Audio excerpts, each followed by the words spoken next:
Salam mənim əzizlərim, belə bir açılım eləyirik. Barışıq varmı? Barışıq olacaqmı? Zamansız zamana niyyət edirəm. Nə zaman video qabağınıza çıxsa, həmin zamana aiddir.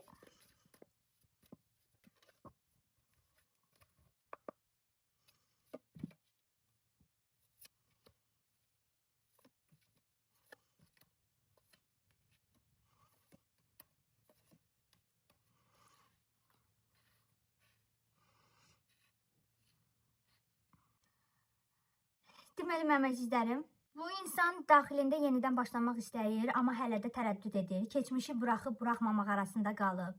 Barışıq fikri var, amma planlı deyil. Ola bilsin ki, impulsiv, ani qərarla addım ata bilər. Barışıq istəyirsə, bu emosional mesajla başlayacaq. Yazı, səs, hissləri açan danışıqlarla başlayacaq. Yəni, bu kart göstərir ki, o sənin üçün darıxır, səni düşünür, yəni ağlından çıxmırsan. Amma bu insan bu mövzuda tələsmir. Yazıb yoxa çıxmaq istəyən biri deyil. Addım atacaqsa davamlı olan, real, məsuliyyətli barışıq istəyir. Zaman alır, amma bunun barışıq istəyi boş deyil. Hazırda içində danışmaq var, özü ilə mübarizə aparır. Yazsam nə olar, yenə eyni olarmı sualları var.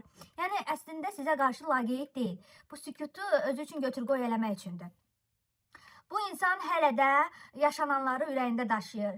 Sənin incitdiyini anlayır, barışıq istəyi var. Çünki içində qapanmamış yaralar var. Keçmişi xatırlayır, o vaxtlar daha yaxşı idi. Yəni, səninlə keçirdiyi yaxşı anları xatırlayır. Əgər barışıq olarsa, bu sadəcə müvəqqəti yaxınlaşma deyil. Düzgün ünsiyyət olarsa, emosional olaraq uzun müddətli ola bilər. Xoş sonluq deməkdir. Belə, kartlar göstərir ki, barışıq olacaq. 2-6 həftə ərzində bu müddət baş tutacaq. Səhifəmizə abunə olmağı, postu bəyənməyi unutmayın.